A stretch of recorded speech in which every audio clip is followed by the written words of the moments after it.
morning, ladies and gentlemen. May I have your attention, please? I'm Morton Blackwell, president of the Leadership Institute, and it is my pleasure to welcome you to this, our August Wednesday Wake Up Club breakfast. We have a fine program for you here today, and a superb speaker who is not only a beneficiary of the Leadership Institute programs, but one of our very strongest, most active, and most helpful supporters. We live in interesting times. This morning's Washington Times has an editorial about Al Franken, the left-wing fellow who's founded the Air America radio in order to combat the sinister influence of people like Rush Limbaugh, Sean Hannity, Dr. Laura, and on and on, and really isn't doing so well. In fact, I'd like a show of hands. How many of you have ever listened to Air America radio? Show of hands. Okay, only two people heard it. Well, I couldn't raise my hand either because I haven't heard it. I don't know that I've missed a whole lot. But there is a rather typical scandal, the sort of thing that happens when you have big government, and it's not a minor thing. It seems that there is a state-funded or city-funded charity which runs programs in the Bronx in New York for children and for Alzheimer's sufferers. It's called the Glory Wise Boys and Girls Club, and it is founded by the city. It turns out that this nonprofit charity has provided, and I suppose the technical term is lent, to Air America enormous sums of money. And Al Franken is quoted here as saying he didn't know about it and he had nothing to do with it, etc. But it turns out that there's two $35,000 loans and another $167,000 for Air America, a $213,000 loan, and a whopping $400,000 wire transfer. Now, these are taxpayer funds, and I find that very interesting. Ladies and gentlemen, you can purchase a copy of this morning's presentation or past Wednesday Wake Up Club breakfast presentations right across from the elevator.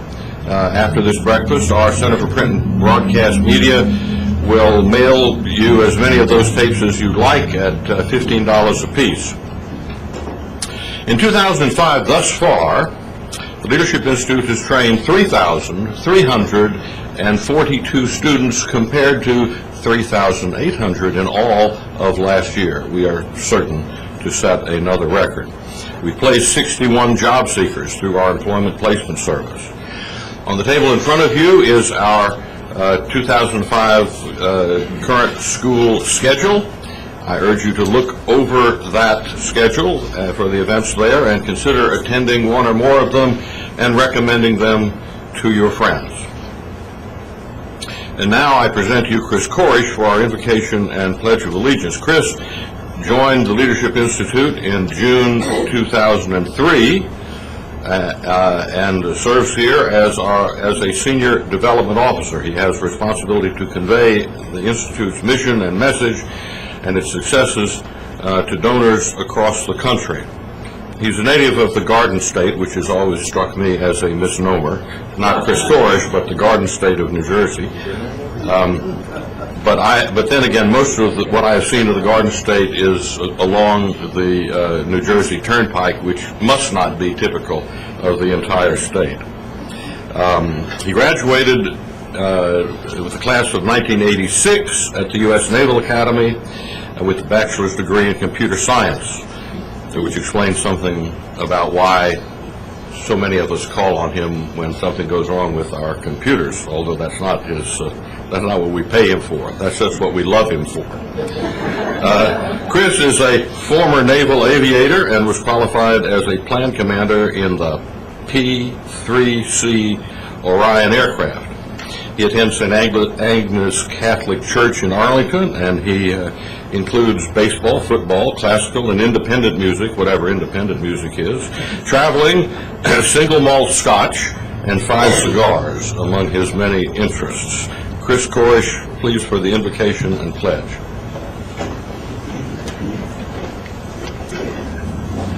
Thank you, Lord. Good morning, everyone. Let us pray. O God, our Father in heaven, we do well always and everywhere to give you thanks. You bless us with your unending love and with graces to ensure each of us has our daily bread and the strength to do your will. Dear Father, we ask your blessing on our speaker, Alex, and his staff, that they may fulfill your plan for them in their daily work. We ask your blessing on the work of the Leadership Institute to help train conservatives to win. We ask your blessing on each one of us to love you with our whole heart and to love one another as we love ourselves, and not allow the forces of evil to disrupt what you have planned for each and every one of us. Finally, Father, please bless this food which we have received from thy bounty.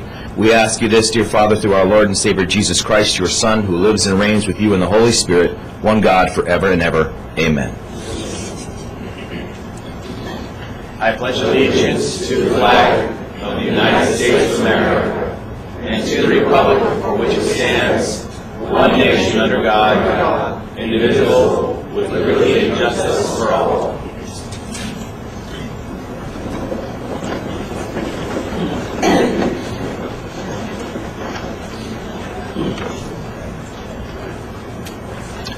Thank you very much for that job well done. And now I'm going to present to you Jim Cromwell. He's going to give us a report on our Leadership Institute's Employment Placement Service. Jim has been the Leadership Institute's Director of Employment Placement Services for almost 7 years. Prior to his time here at LI, he had a distinguished career on Capitol Hill, where, among other positions, he served as Chief of Staff for 17 years to 3 different congressmen, Congressman Bob Michael, Congressman Jack Kemp, and Congressman Don Ritter. Jim was appointed as Congressional Liaison Officer for the Department of Transportation by President Ford, where he successfully managed the passage and enactment of the Highway Act of 1975. And I'm curious to know, Jim, if the current Highway Act passage was, how it compared to the battle that you led 20 years ago. Jamaican Prime Minister Edward Seaga named Jim as his Washington representative and chief lobbyist for the passage and enactment of President Reagan's Caribbean Basin Initiative. And last but not least, Jim served in the U.S. Army Headquarters of the Far East Command during the Korea conflict. Jim Cromwell.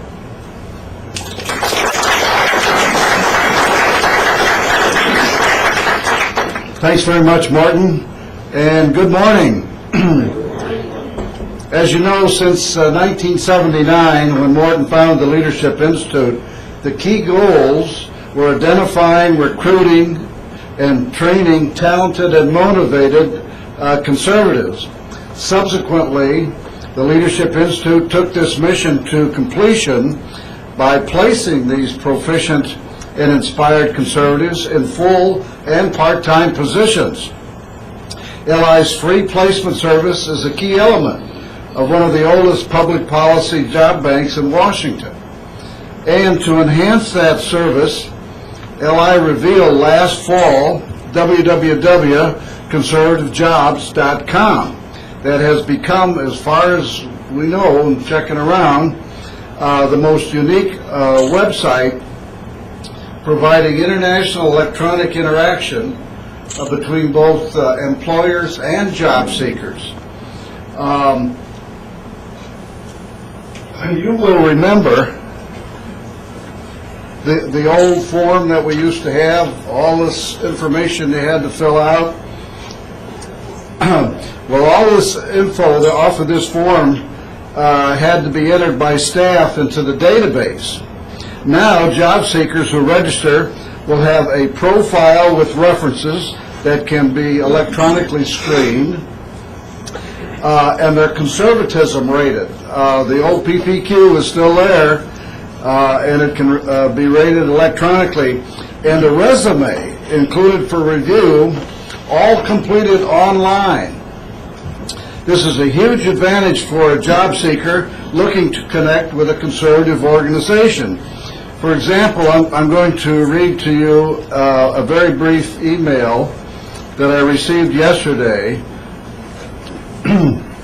We got 2 more placements yesterday. We're now at 63.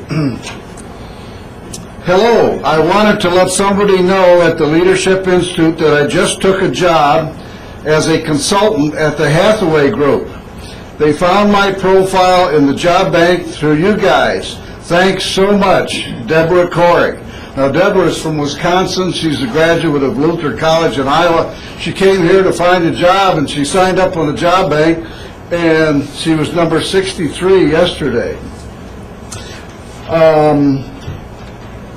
Also, this, as I mentioned, is not only for job seekers, for employers who have a favorable position by registering on the website. And we have been marketing those benefits to conservative organizations in particular by way of our email list. We emphasize to them a recruiter can, 1, create an account that is easy to operate. 2, then they post their own job announcements if they want.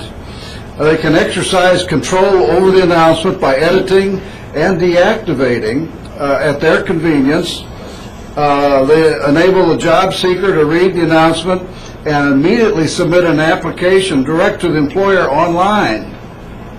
Privately review the employers can go on and privately review all the information about the job seekers that are online and contact them to arrange interviews. That's probably what happened to Deborah. Also, they can arrange with LI staff to conduct confidential searches to solve special in-house employment needs and concerns. And they will also receive frequent electronic mailing with alerts concerning special events and new talent. That's 7 pluses for them. Now, over the years, LI has placed hundreds in important positions in the administration, Congress, think tanks, and private sector organizations. And notwithstanding the marvelous assets of our new website, we want, and everybody knows this through the schools program, that any individual who wants help writing a resume or on job search strategy is welcome to come to our office, and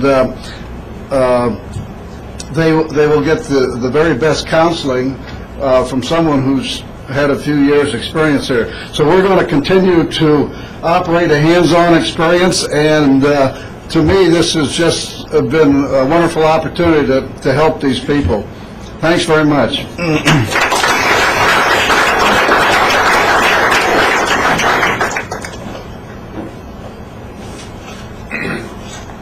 Thank you very much, Jim. You're doing a good job at EPS, and you did a very good job this morning presenting your program to our group. And now, to introduce our speaker, I'm going to present to you one of our summer interns, whose name is Heston Glenn.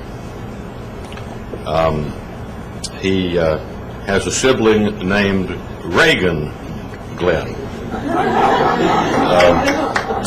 And it happens that Heston is one of a growing number of second-generation graduates of my training, because his father was trained by me a good number of years ago and went to work for the National Right to Work Committee, and is an outstanding person with whom I have maintained a good friendship over the years. I didn't realize when Heston first arrived here that he was the son of Gary Glenn.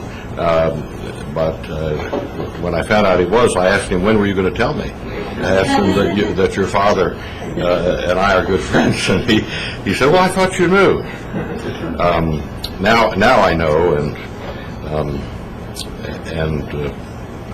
I've had some serious conversations with his father about Heston, and with Heston about his father. Heston will start college next spring at Michigan State University. He's interning here at our grassroots department. He was from Boise, Idaho, where his family lived for many years, and now his family lives in Midland, Michigan. Heston plans to double major in political science and business. Before coming to the Institute this summer, Heston debated right to work and foreign oil dependency issues, qualifying for the National Christian Forensics and Communication Association's regional competition in Kansas City. And Heston, as if you couldn't tell just by looking at him, is an Eagle Scout. Heston.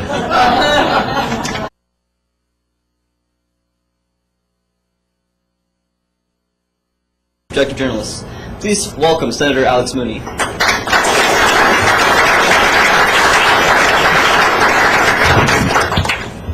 Thank you. It's great to be with you this morning.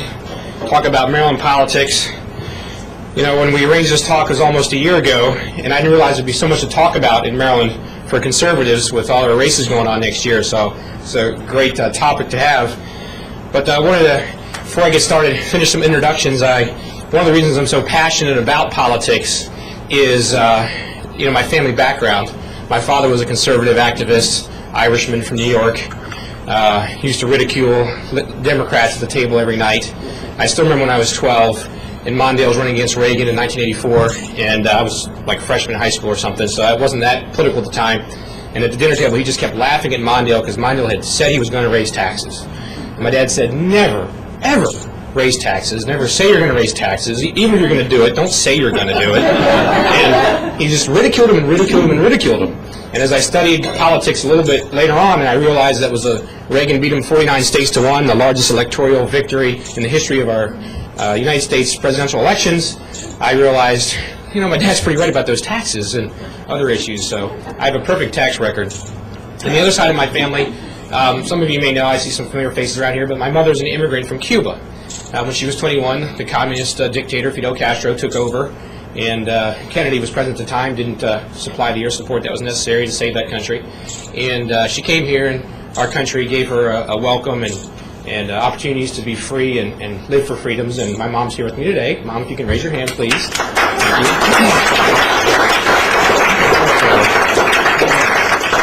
So when I ran for office at a young age, why was it instilled in me? Because of my immigrant mother, it just was clear that we had to fight for our country, because what the government did in other countries could happen here if we're not vigilant about it.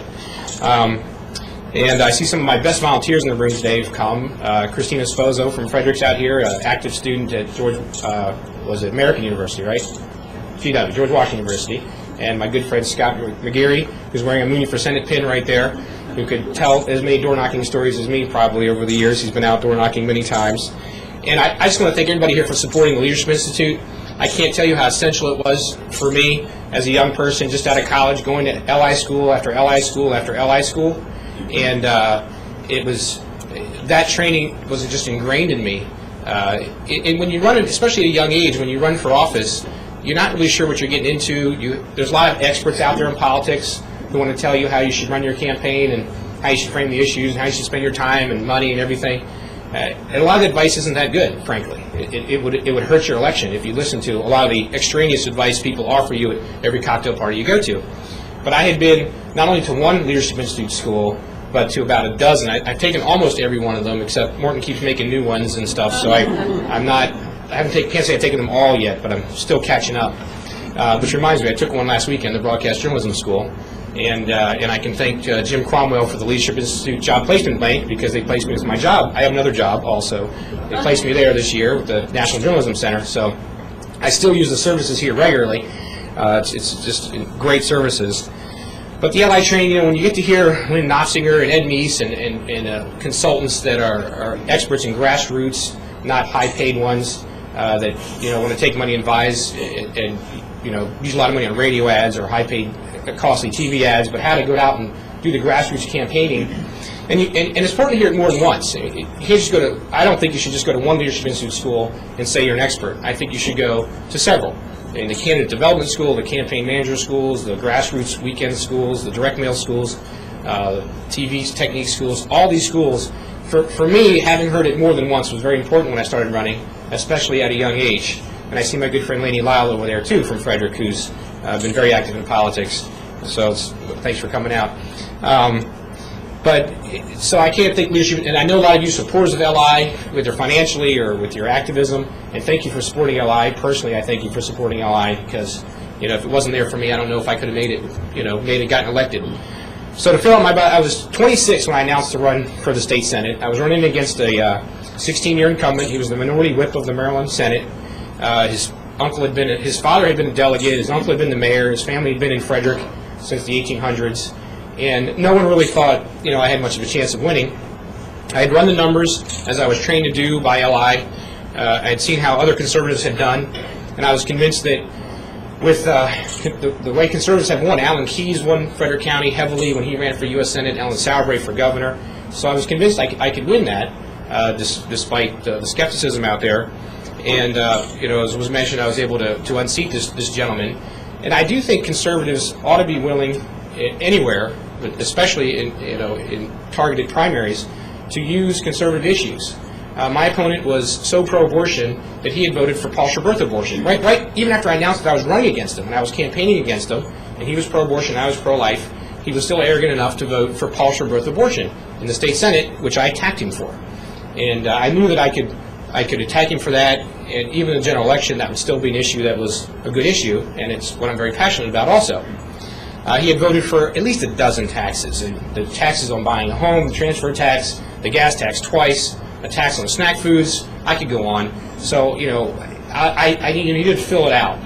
So I had the taxes, and he was actually for state-run education at the Annapolis state level rather than a local elected school board. So I had three good issues that worked, and I stayed the course, as Ronald Reagan would say, through the entire campaign. Stuck with the three issues. And there was really nothing he could do, looking back at it, because he was so out of step with the voters of our district, especially Republican primary voters, that he tried to attack me in different ways. But those are the issues that I used, and I think conservatives have seen success across this country using conservative issues, whether it's Virginia or Maryland, and Bush used the same-sex marriage, successfully. I think we need to be willing to stand up against the special rights agendas that groups have here when you're running for office. But the importance of the LI training was a knocking on doors. You gain a lot just by getting out there, meeting with the people, and knocking on doors. Probably in my first election, I knocked on over 10,000 doors. And interesting thing to note is I did door-to-door. Not one person answered the door and said, when I said, "Hi, my name is Alex Mooney, running for the state Senate," not one person answered the door and said, "I tell you what, Alex, if I vote for you to the state Senate, what I want you to do is go down to Annapolis and raise my taxes." Never once did I hear that in 10,000 doors. Not one person ever asked me to raise their taxes, ever. So, but the funny thing is, after I got down to Annapolis, group after group after group came into my office. And this includes Chamber of Commerce, respected businessmen, of course the unions, the teachers' unions, various groups that receive funding for their special projects. Meeting after meeting after meeting was, will you raise taxes so I can get more money for this, raise taxes for that, please raise taxes. And if I hadn't knocked on all those doors, I probably wouldn't have realized the disconnect from the real people out there who are voting and working every day and working hard, trying to raise their families, versus the special interests that come lobby us all the time. And I kind of feel sorry for candidates who make it in elected office somehow, but haven't done the grassroots, and then when they get lobbied, they begin to think, gee, I ought to vote for this tax because that's what everybody wants. And it's not what they want. And when the elections roll around, people get punished for raising taxes. But during the time you're in there, you begin to forget that. You really do. So I knocked on another 20,000 doors for my second election. Still never heard anybody ask to raise their taxes. And I can get into my second election later if there's time. Now, actually, I want to do a show of hands. I'm from Maryland. Who here actually lives in Maryland? Any Marylanders here? Okay, a handful. All right, how about Virginia? Okay, mostly Virginians. I guess a couple from Washington, D.C., a couple Washington, D.C. Anybody West Virginia or Delaware, anything like that? Okay, so it's mostly a Virginia crowd. Well, that's great. And the other thing I learned when I was knocking on doors is the amount of unregistered voters. And we talk about how to get out the vote and win the elections and get more people to vote for us.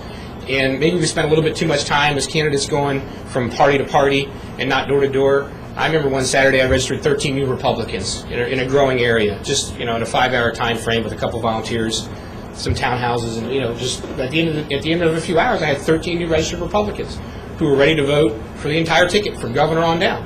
And you wouldn't have found them if you hadn't gone door to door.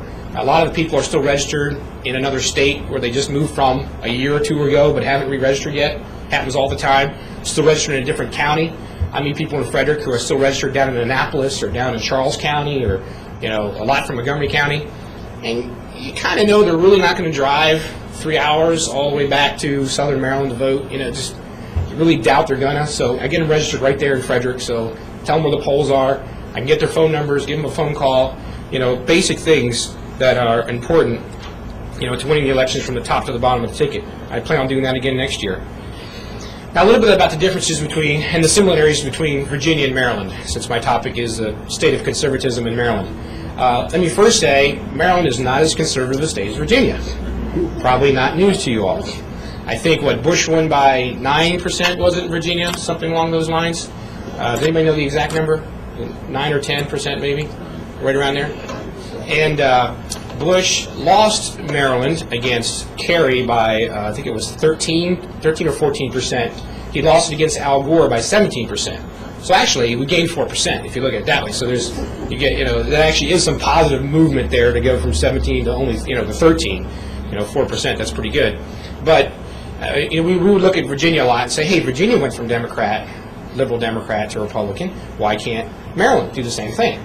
Well, the numbers aren't quite there yet. We have Baltimore City, Prince George's County, Montgomery County, a very liberal county, and not enough rural area around to create enough conservatism as Virginia. But there are ways to make gains. The ironic thing about all that is you all in Virginia managed to elect a liberal Democrat governor, while in Maryland we managed to elect a conservative Republican governor. So I don't know what y'all did wrong down here, but we actually pulled off a coup. Yeah, we pulled off a coup up there in Maryland. Now, a lot of questions have been, how's Ehrlich doing? I've heard that a lot when I meet people from Maryland that are conservative and follow it. The first question I always get, and I already got it this morning, how's Ehrlich doing? How's he really doing? Give it to me straight. And they're on the TV camera, so I got to be somewhat straight, but you can't be fully. But no, he's actually doing a really good job. To be perfectly honest with you, as a conservative Republican, he's not. He doesn't go as liberal as he can get away with or anything like that. He tries to be conservative. He's been good to stop all the gun control bills. He vetoed 2 special rights for homosexual bills this year, positions that he could be attacked for. He has been hasn't raised any major taxes, sales or income taxes like happened here. And he's been a team player. He meets with us Republicans regularly. He wants more Republicans to run. He's on the team. I mean, he was a captain of his football team in college. He believes in teams, and this is the team. We back him up, and he backs us up. I'm chairman of the Maryland Senate slate. Frankly, the biggest problem in Maryland has been Bob Ehrlich did something miraculous, winning a state by 5 percentage points against a Kennedy. That's a Democrat state. So you take the Bush numbers versus his, it's a 20% swing that he pulled off. He's got an amazing coalition. The Jewish community in Baltimore County are very supportive of him. He won the Jewish vote in Baltimore County, which Republicans don't do that often. He was able to handle, when he first was elected to Congress, he voted to repeal the ban on assault weapons. That was the 1994 year, and the ban's now expired, thank God, but at the time they were trying to repeal it, and one of the first votes he cast was to repeal the ban on assault weapons. Well, now this is Maryland, and that's kind of a tough vote. And they started attacking him for it, and then there were sniper shootings in Maryland were going on at the time. And it was going on right in Montgomery County, right in the middle of the campaign. And they started criticizing Governor Ehrlich for not voting for the assault weapon ban. And he very intelligently said, let's not politicize, the situation with the deaths of the sniper shooters. Just don't politicize that issue. And it showed it. It showed it, and really probably a little bit turned it against him. But he was very politically smart in handling that, and it didn't hurt him at all, having voted to repeal the assault on man. And so he really does. Now he's being attacked in a very partisan way. They're doing all these witch hunt investigations. They're ignoring the fact that the Democrats have been a lot worse as far as hiring and firing. I know when George Allen was first elected governor, he laid off a whole lot of people. I think he laid off the whole at-will state employee group. And the governor has very slowly made some changes. For example, there's these boards and commissions that hire the executive directors of various government agencies. One of them is the Maryland Healthcare Agency, which gives out a lot of money for healthcare causes in Maryland. The woman who had been running that previously under Paris Glendenning was a big believer in government-run socialist healthcare. I mean, she was a huge advocate of socialist healthcare. She's an extremely liberal woman. Well, slowly, Governor Ehrlich was able to appoint a new board who decided we don't agree with the views of socialist healthcare, you're fired, and she's gone. And replaced it with a free market believer in, our views. Oh, Democrats went crazy over this. How could you dare let her go? I mean, every little thing he does, they go nuts. And I'll be honest, I'm the state senate. I had a tough re-election. I worked very hard to get reelected, but we failed him in the state senate. We went from there's 47 senators in Maryland. Right now there are 14 Republicans and 33 Democrats. Okay, so it's rough. It's more than 2 to 1. You need 19 votes to sustain a veto. So we're 5 seats short of even sustaining a gubernatorial veto. From 94 and 98, we actually had 15 Republicans. So we managed in the state senate to go from 15 Republicans down to 14 Republicans, despite the fact that Ehrlich was pulling off a miraculous upset statewide.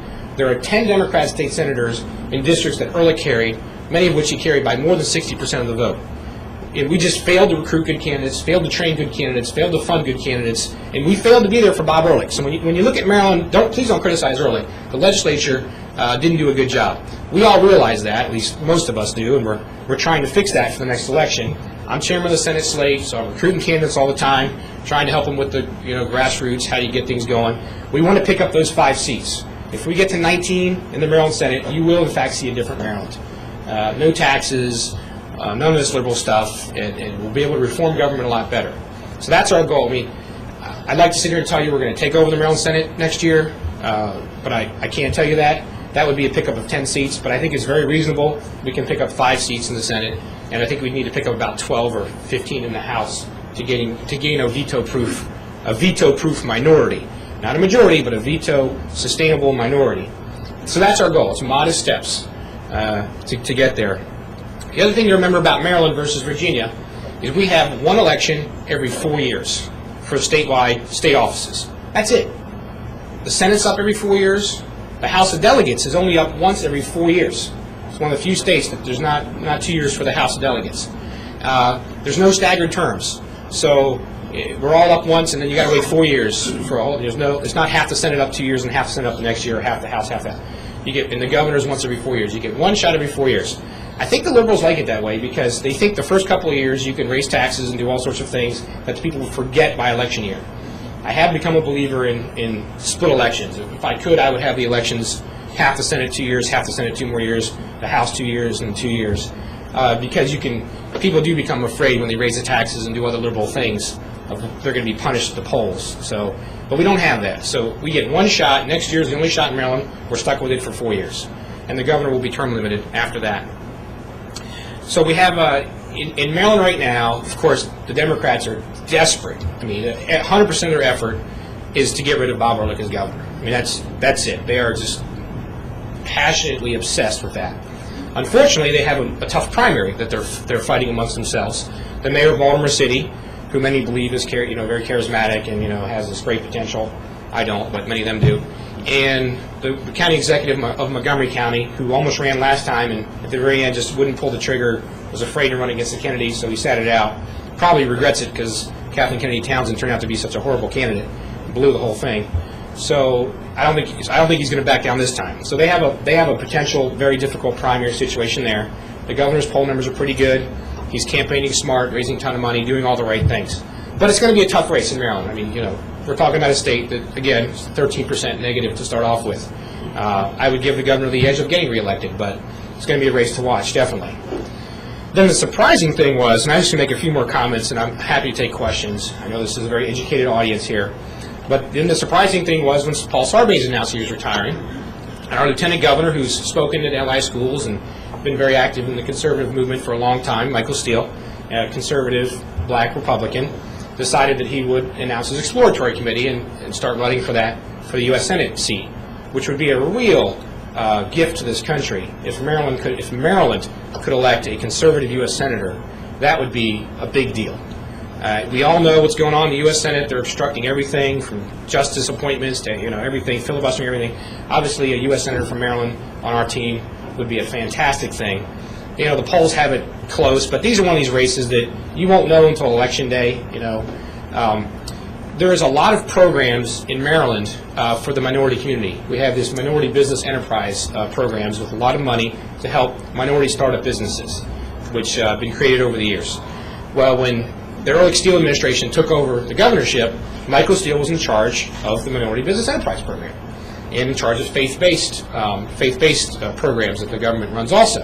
And he spent a lot of time in the black community helping them start businesses and being very supportive of education and everything. He has a lot of support in the black community, is what I'm telling you. I know I've looked at other races. I saw the black Secretary of State from Ohio, I'm blanking on his name, Ken Blackwell, speaking about the recount or the count going on in Ohio. Yeah, Blackwell. About the recount in Ohio. You're blocking on that.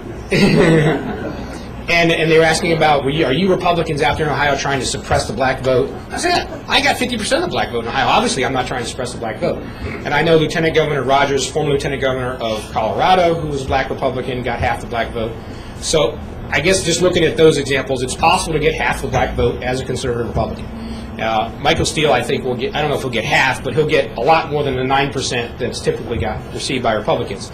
And that scares the Democrats so bad to see that possibly happening. And again, especially with them pushing issues like same-sex marriage, which is not popular among the people, especially the African-American black community. So, and Michael Steele, believe me, when he gets elected, trust me, you don't have to worry about him. He won't be squishing out on you. Okay, this man was chairman of the Prince George's County Republican Party, okay, which is a 68% Democrat county. He'd been ridiculed all his life. Why are you wasting your time, Prince George's County Party chairman? It's a joke.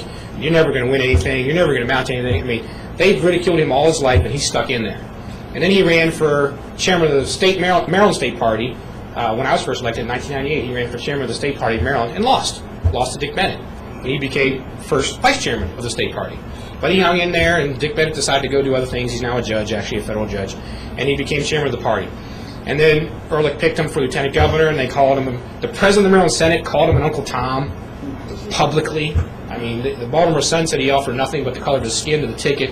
This man has been insulted and beaten down, and he won't give up because he's a true believer. I mean, he's one of us. He stuck it out, came as lieutenant governor.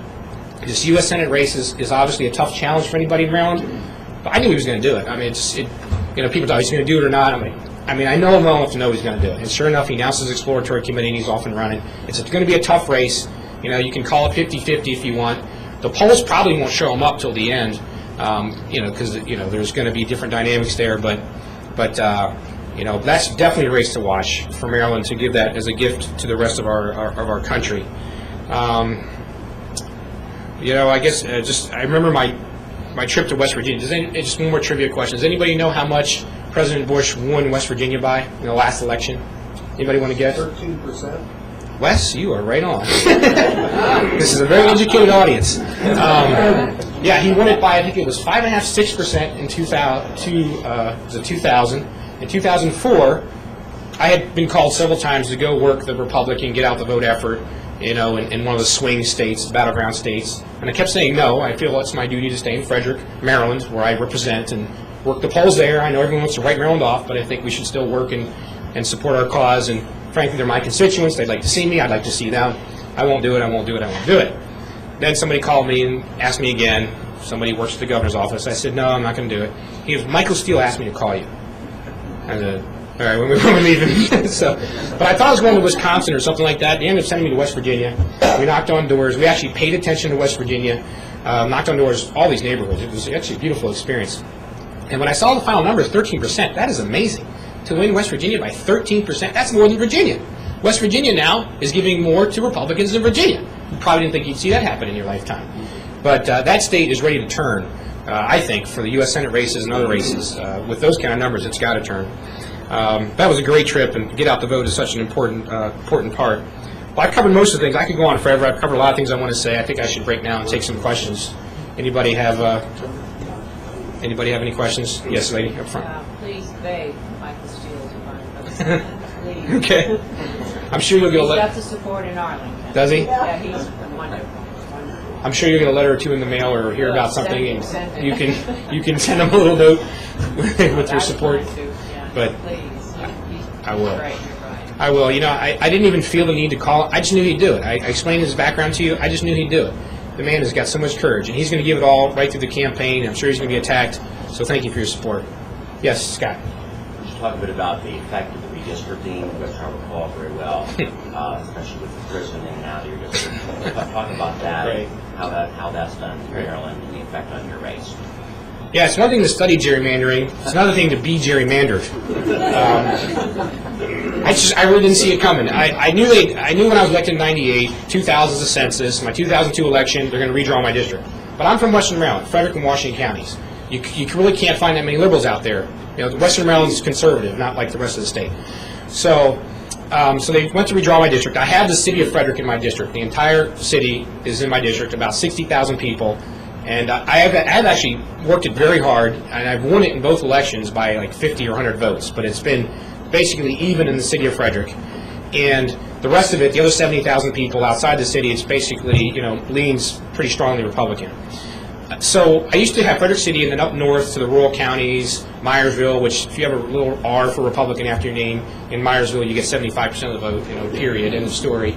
Keep going up to Smithsburg, north of Hagerstown, that part of Washington County, where the first question Democrats asked me when I knocked on the door was, where do you stand on my right to keep and bear arms? And it's like every other door, it was Republicans like, oh, hold on a second, let me turn down Rush Limbaugh so I can talk to you. It was a very conservative area.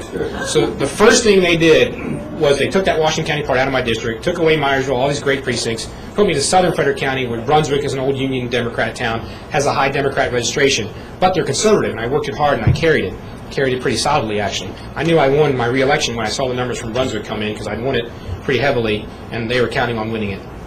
But the thing that got me that Scott knows so well from the campaign is they took me from Frederick City down through Brunswick and then into the Washington County, and it was basically a circle and this little dog tail that came all the way up and stuck all the way up here. It was just really awkward.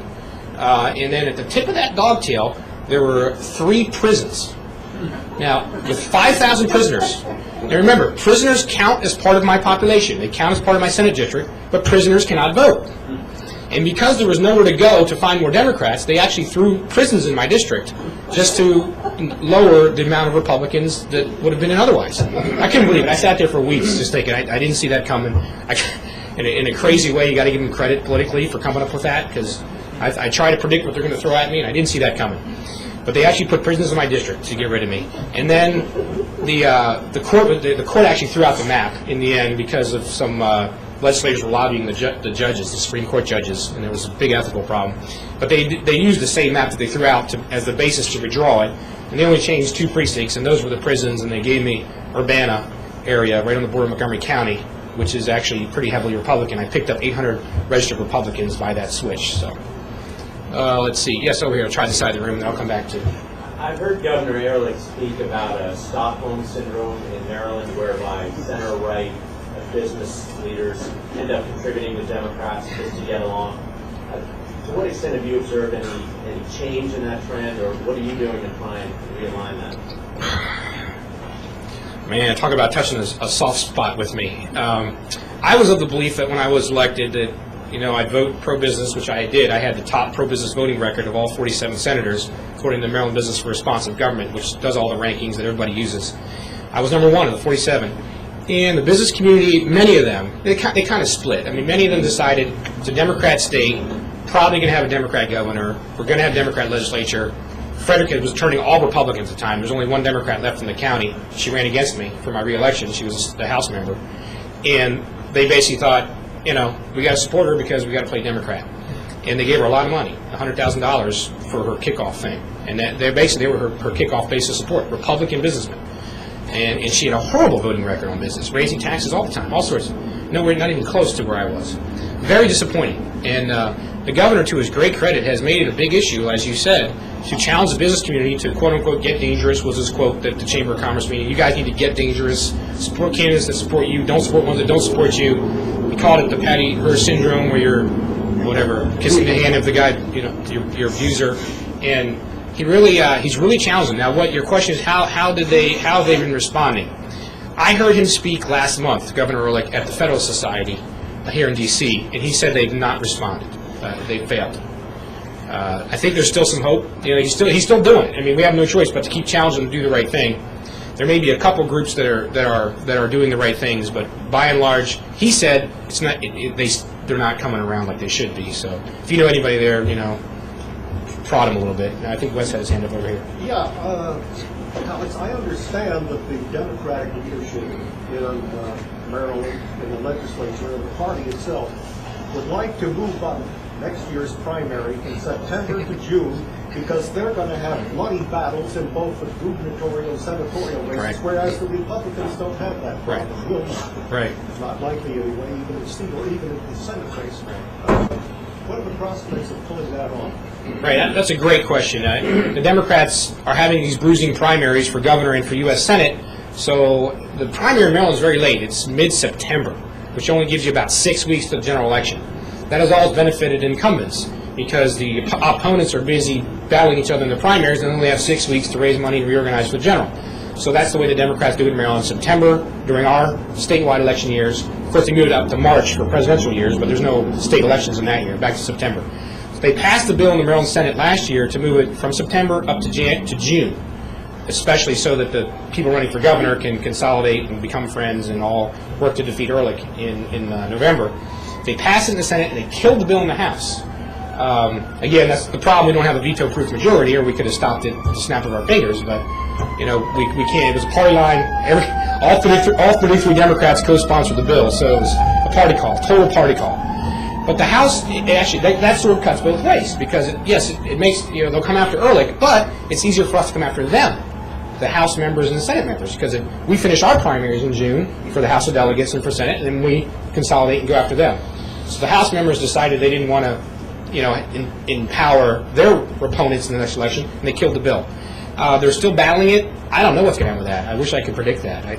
Still, a lot of House leaders say they're not for it, so it may not happen, but yes. About a few years back, I had a conversation with the husband of Ellen Sauer, is that how it's pronounced? Yep. And he was explaining to me how the first election that she lost, she really possibly won, but it was stolen from her at the very polling places by the Democrats. Would you explain how that happened and what y'all have done about that so that can never happen again, hopefully?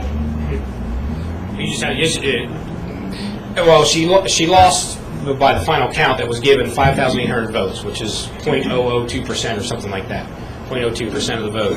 And I know Helen Blackwell's started a group, has been working with a group for a long time to make sure elections are fair, because they've had that problem in Louisiana before, I've heard, about elections not being fair. She did fight the recount for a while, fight to try and get the recount. Baltimore City had allegedly reported a lot of votes late, precincts with extremely high reporting numbers that didn't seem to match their history of voting, things like that. The way to solve it, Ehrlich, and our party in Maryland plans to just flood those places with lawyers and Republican poll watchers. You just have to be there, and that's the only thing I can think of. We have actually tried to remove several times the head of the election system of Maryland, who is very incompetent. Even Democrats don't like her. She's actually a very partisan Democrat. The place is run in shambles. I mean, I keep turning in my reports and they don't match, and I keep getting notices and don't get them. I mean, it's really not run well.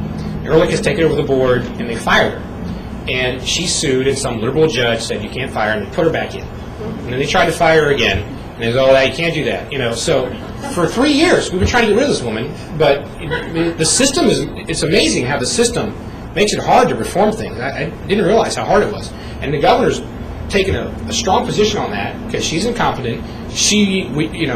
We believe she will try she wouldn't ensure fairness in the election for us. We do not believe she would be fair to us at all. As far as accepting registration, voter registration cards and all sorts of things. We're really worried about her, but she's still there. So he still controls the board. They're watching her as closely as they can, but that's a tough situation. Do you have to show a picture ID or nothing? Or can a person just go and vote for someone that they know is out of town or never voted? Basically, yes. As long as they're on the rolls and it's shown that you voted. If you're a brand new first-time voter, they have the right to ask you for your registration and your picture ID.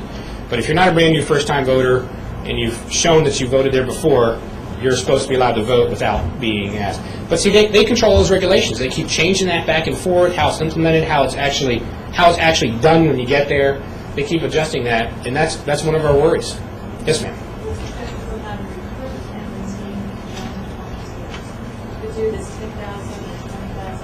Right.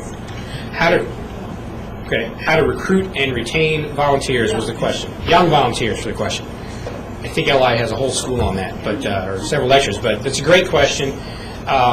Young people are so great. They're so enthusiastic. They're willing to go out there. They don't really look and say, "Oh, what are the chances of winning or losing?" They just do it because they think it's right. And you just get them out there and do it. Of the doors I did, especially the first time, half of them I was in fact by myself. But it's much preferable when I had two people with me, and I could do the very efficient door knocking approach, where one goes down one side of the street. It's actually kind of funny. You go to a neighborhood with like 500 houses, and I'm used to just going up and down the street all by myself. And I would just start on one side and stick on that side and wind around. Eventually, I did all 500 houses, and I'd go home. But when I have two people with me, they go down one each side of the street, and I go down the middle of the street, and I just go to the houses that are home. It like triples my efficiency of time, so it's a great way to do it. So they're knocking on the doors. They're not, no one's home, so I leave a note, put it in the door, and then I look over, and someone's answering the door over there, so I'm hustling up the sidewalk to say hi. By the time I look up, finish saying hi to that person, there's someone over there, so I'm hustling over there. So I'll zip through these 500 houses in 3 times as fast. And at the end of the time, I'll say to my volunteers, "Man, so many people were home. I'm not used to getting that many people home. It seemed like everybody was home." I'm like, what, are you kidding me? Like, hardly anybody was home. But I just didn't feel that because I only went to the people that were home. It's very efficient. How do you do it? It's just a personal appeal. Ask them and then set up a time to meet at the office and then go from there. And and don't get this from the canvas point of view or the campaign's point of view. If you have 5 people planning on meeting you that Saturday at noon at your office with the list all ready to go door knocking, and 2 show up, don't be disappointed. Okay, it just happens. Just set up 5. You know that at least 2 or 3 will show up. One got a flat tire, the other one's wife is sick. I mean, it just happens. On the list of 10 things to do, your family's going to be more important than your campaign. And so, but don't think if I have 2 people coming to me today, then I'm all golden, because one or both might not show up, and you'll be very disappointed. So just build as big of a base as possible. Work with the Republican clubs at the high schools or colleges. We have a very active Republican club at FCC. David Schmidt back there from Frederick is running that for us. He had a whole team of volunteers. So, yeah. I don't think. Do we have time for one more question? If there's another question. Okay. There is one. I think one reason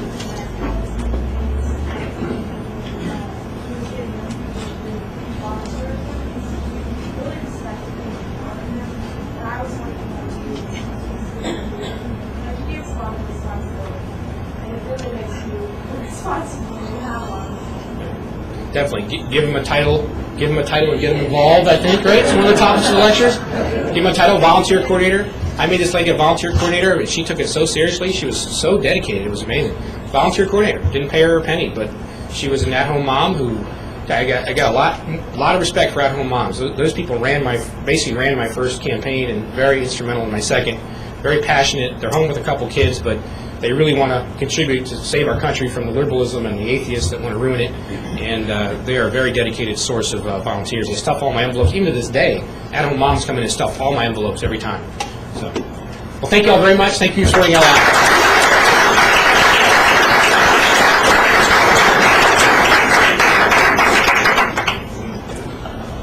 Well, Alex, you demonstrated to this group today why I have so often said that I am so proud of all that you've done. Somewhere in the fine print on the pages of the biography that he doesn't distribute. Alex worked for me for some while when I was executive director of the Council for National Policy, and it was while he was working there that he came in to tell me that he was going to run for the state senate in Maryland against in the primary against a 16-year incumbent state senator who was the second ranking senator of the Republican Party in the Senate of Maryland. And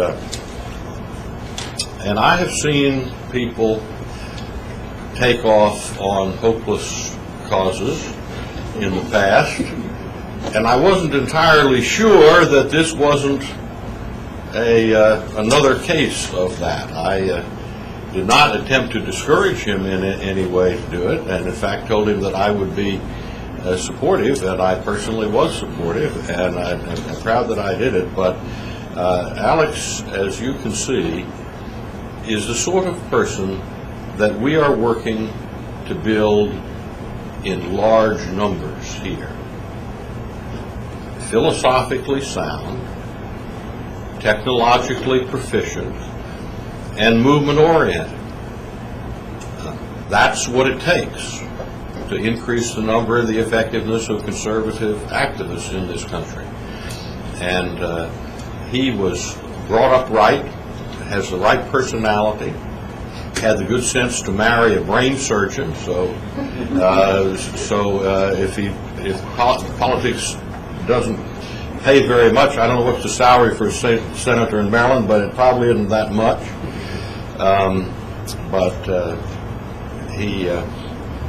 He is one fine guy, and Western Maryland is very conservative, and they have a very fine but not very young congressman out in that area, Roscoe Bartlett, a fine man. Do not be surprised.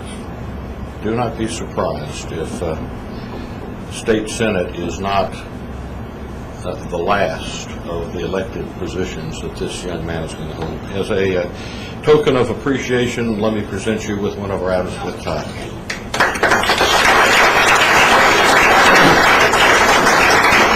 Ladies and gentlemen, please join us on Wednesday, September 7th for the September Wednesday Wake Up Club breakfast.